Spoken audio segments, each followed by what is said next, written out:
Hey, what's up, guys? Maxx Vibes. So today we have some iconic drum machines that really need no introduction, but I'm gonna give them an introduction anyway, and that is the EMU SP series of drum machines. I'm gonna give you a quick rundown as to the differences between them, why I have them, and then which ones I would recommend if somebody's trying to get into one. But before we do that, shout out to Curry Cases for providing me the dust cover. Definitely recommend you check him out to protect your gear. He's got a lot of great stuff for the SP as well as some other iconic drum machines and some other samplers and equipment. So check him out at currycases.com. So we'll go ahead and start with this one. 1985, EMU drops the EMU SP-12 and then the SP-12 Turbo, two different ones.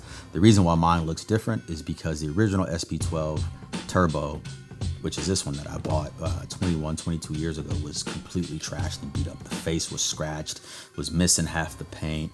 It was just really just beat up. The sliders, some of them didn't work, buttons didn't work. It was just trashed. I got it for $200. I said, I'm gonna fix it up. I fixed it up, I customized it, and over years I've made some changes. And this is ultimately what I've ended up with because I just didn't wanna go back to the original faceplate. And I love the way it looks. This is definitely one of one. On the back here, it's got the outputs where it's labeled bass, kick, snare because they wanted you to route out of certain outputs simply because the frequencies were already shaped coming out of those outputs for those instruments. Now, what was great about this machine when they introduced it was it gave you sounds already internally. The Turbo was 5 seconds, whereas the original SP-12 was 1.2 seconds. Now, you may not think that's a lot of time, which it's not, but you think about the name of this. This was originally supposed to be the Drumulator 2, which was then named the SP-12, and the SP stands for sampling percussion at 12-bit. And that's exactly what it was supposed to do. It was supposed to sample percussion. It was never meant to be used how we ended up using it, but that's the beauty of hip hop and the beauty of these machines, that we took it and made it its own thing. So it had 1.2 seconds of sampling time because it already came with drums in it. But we were sampling our own things, and then they dropped the Turbo, which gave us 5 seconds. So then after this was all said and done, they were like, hey, we're going to introduce another machine. But the thing is, on this, you can't save on a floppy disk or an SD card reader. There is somebody out there that has, I've seen things that they've introduced an SD card reader. I haven't seen it or mess with it, but it's out there and I'm going to try it if I can get my hands on it. But these, you would save them to an audio tape or you would dump them out to a drive on a Commodore computer. They take forever. I own one. It's not that fun. It takes a long time. I basically sample in it, dump it into the DAW, and keep it moving. 2 years later, 1987, EMU drops the SP-1200. This is the iconic, legendary one that you've seen all over everywhere. And these machines are commonly used with something like an S950 or an S900 or another rack sampler or some other type of sampler that gives you more time. But this right here gave you 10 seconds. So we went from 1.2 to 5 to 10. Great thing about it is this came blank. It didn't have sounds already in it. They had discs, but it came blank sounds so you could load your own sounds into it. So even though you now have 10 seconds, you're still only limited to 2.5 seconds of sampling time per pad. Meaning, yes, you got 10 seconds, but I can only sample 2.5 on each one of these channels here. Now, to get around that, what we would do is we'd speed the sample up and then you'd pitch it down or you'd adjust it and it would introduce that aliasing, which gave you that iconic SP-1200 sound. You can hear a lot of that if you listen to Manny Fresh's Juvenile, the 400 Degrees. You can hear it in the very beginning when it comes in. You can hear that aliasing. You can hear a lot of other songs too, but it's very noticeable there.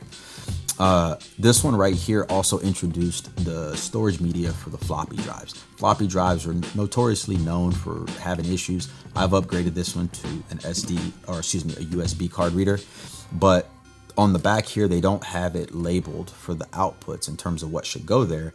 But a little tip that they even tell you in the manual is if you stick the tip halfway in, it's going to give you an unfiltered sound, meaning it's going to come out as it's supposed to. You stick it all the way in, it's going to give you that filtered sound.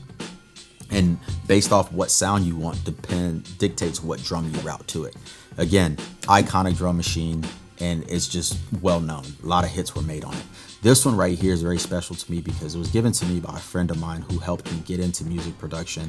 And I ended up buying this SP-1200 from him when he got out of music about 20 years ago. He's passed away. But this drum machine is iconic to me just because I absolutely love it and it means a lot to me. And I'll never get rid of this machine because this has sentimental value. We jump over here to the Rossum. Now, this machine was discontinued for some reason. EMU thought it wasn't working. They dropped it. They ended up merging with Ensoniq, and then EMU, went defunct. Mr. Rossum, Dave Rossum, who was instrumental in this, came back a few years ago and dropped this, the Rossum SP-1200. This is just like this 90% of the way. There's a few differences in this one. This one's more modern, which gives you an SD card reader for storage. You get a whopping 20 seconds of sampling time now, which is still not a lot, but you only got 2.5 seconds per pad, so that's awesome. And then on top of that, it's got 2 sets of filters, which kind of does what this does, where I can come unfiltered or I can come out of the filtered outs. But I can also have some sliders back here where I can adjust the frequencies and I can adjust how those filters sound. This is the same exact thing as this. The difference is this is the special edition by EA Ski. Shout out to EA Ski, the only one who's had his own SP-1200 special edition. And this also comes with his unique SP-1200 drums that came stock with this. But outside of that, they're the same machine, and there's only 50 of these made. And I got this to support EA Ski and what he does in his movement. And plus, I love the SP-1200. It's one of the greatest drum machines. I fixed a lot of them. I've sold a lot of them. It's fairly simple to use. It's just an iconic drum machine. Now, people ask me all the time which one they should get. Depending on who you are and what type of budget you have, what type of disposable income you have, and what type of access to repairs you have will kind of dictate that. There's a sound that's different in all of these, but if I had to recommend one, I would recommend this one. For the simple fact that it's newer, it's going to give you more longevity, it's going to give you more modernization when it comes to storage, and you're going to have less problems, more than likely, overall with this one, just because, again, it's still fairly new. This machine's almost 40 years old, meaning if you can find one, you got to hope it's in good condition, and then if it goes bad, it's going to cost you some money to fix it. Now, this one has a dirtier, grittier sound, and I think it's due to the age, which I like it for certain things. And this one has a more cleaner sound, but with that, they're still very powerful machines, and they all sound very powerful.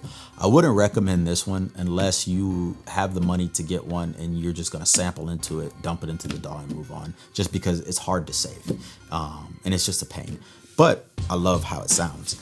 So I just wanted to just kind of drop that. I'm going to drop some more videos later kind of showing how to use the SP-1200, how I use it, some tips and tricks, and just give a little bit more history on it. But I just wanted to do the wave tops here and say, hey, shout out to Dave Rossum, shout out to everybody that had to do with the SP and all the SP users out there. I think we're in a great time for music and a great time for gear. So with that being said, everybody, thanks for tuning in. I'm Maxx Vibes, and I'm out. Everybody be blessed.